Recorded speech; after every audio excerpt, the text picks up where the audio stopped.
F-Man Critic back, and, well, it's been 20 years since it's a very classic movie called Old Robots was released from a studio called Blue Skies, rest in peace. And, well, although I have reviewed it years ago, and considering the fact it's one of my old reviews, and my old reviews are shit, it's time to give this movie a redo of the review that it deserves, especially for its 20-year anniversary. Robots, one of the classic movies from Blue Sky Studios. It was a story about robots in a society that's kind of like humans don't exist and robots. And you'd think it would be boring, but no, in this movie, where, humans are not, human or anything organic, technically, is not existence, and instead replaced with machinery, is, it's all colorful, and all the ways of how the world exists is actually kind of clever, and in some ways hilarious. And even to this day, it still holds up with fantastic animation, funny characters, and may I certainly say, funniness in the movie. But how does this movie technically start off? Well, it starts off with this guy named Herb, who's overjoyed to know he's gonna be a dad. But sadly, it's too late. But his wife tells him he missed the delivery, but it's okay. Making the baby's the fun part. Like most marriages, eh? Anyway, so these two, they build their baby, which, although I did say that this movie is hilarious and funny and is, and it is clever, and we do actually see how this world operates and functions, the movie does leave off a few questions, for example, they're building their son, and they did state that they saved a bunch of spare parts from their relatives. Apparently their baby, who is Rodney, the main character of the movie, he's got his grandmother's eyes, and his mom's eyes, and his dad's nose, I believe. So that begs the question, so he technically has the parts of his grandparents. That basically means his parents took their parents' parts away to make their kid. And, again, it is kind of confusing. But hey, at least we get this hilarious joke in the end, and it's revealed that they did want a boy, so... This won't hurt a bit, son.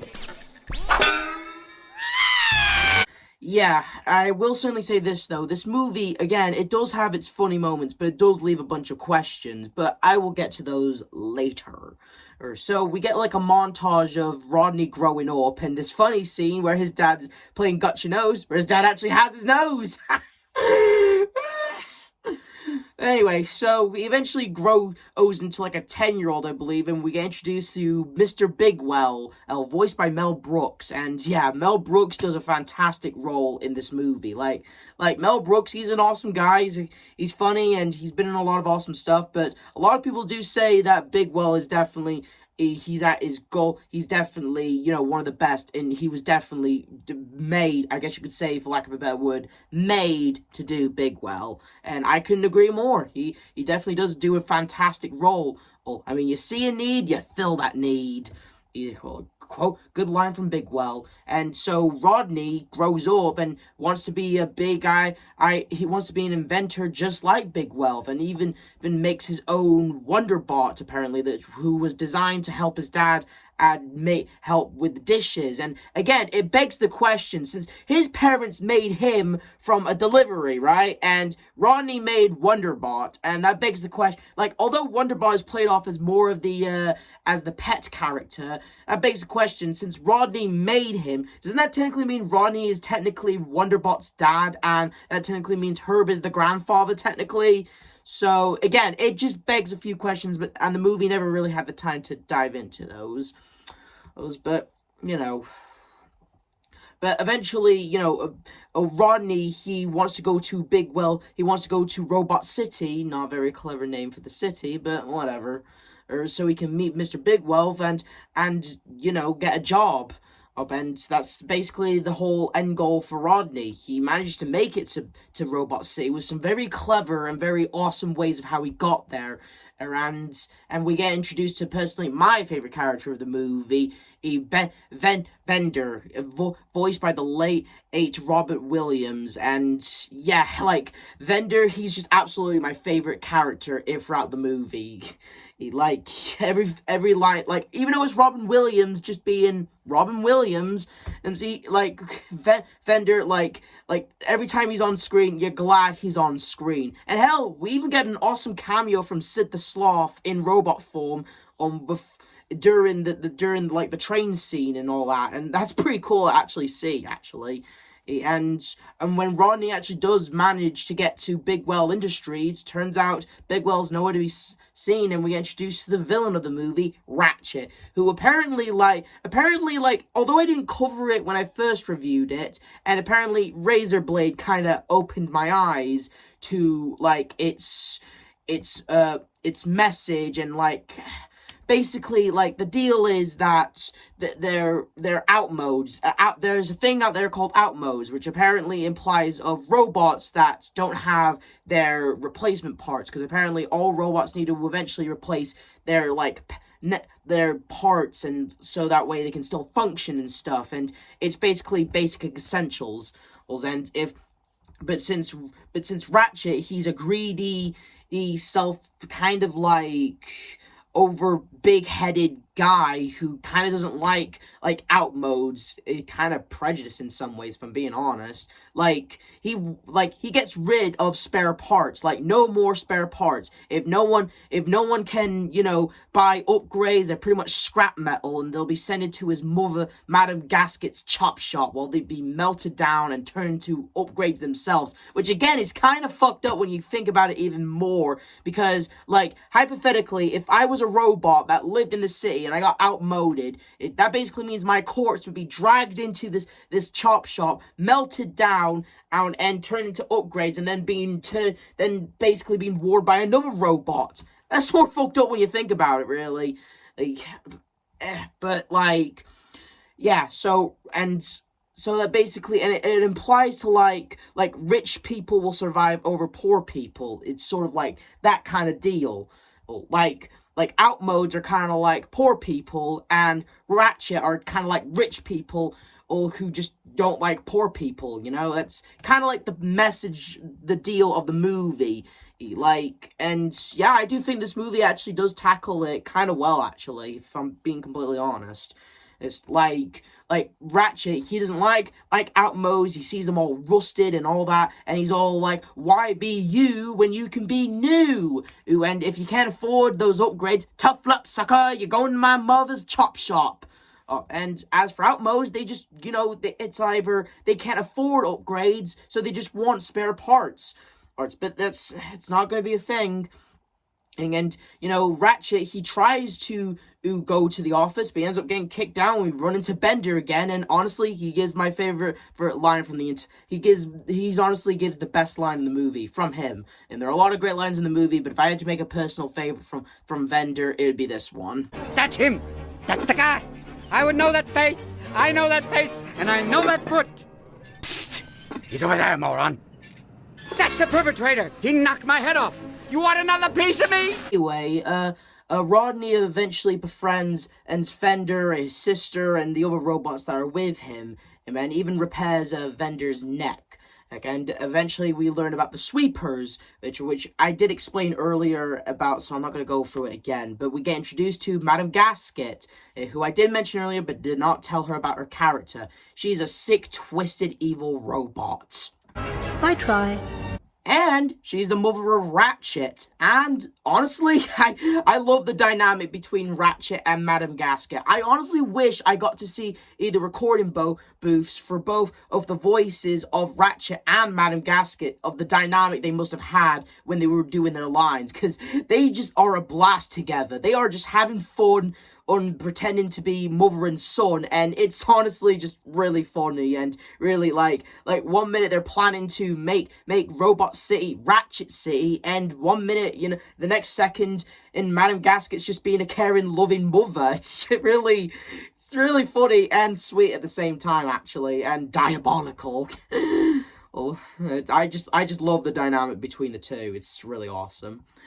And eventually Rodney, he eventually meets his way to Aunt Fanny, who is, some robot who takes in old robots who are kind of broken down on their luck and looks after them, being an aunt figure. And yeah, although she's got a big ass and this movie has a bunch of big ass fat jokes, because honestly, I do like Aunt Fanny. She does she is fun in this movie, mostly because her voice actress is, a fun voice actress.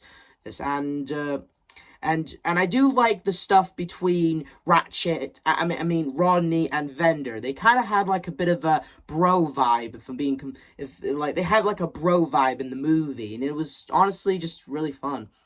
And next day rolls in, and since no more spare parts, and the robots have to they have to buy upgrades, but they can't afford upgrades. And since Rodney fixed Vendor's head, he's basically about to become very, very popular. And honestly, Rodney gives the best line in the entire movie. Who wants to get fixed? So we get this cool montage of Rodney and his friends fixing all out modes. You see a need, you fill a need.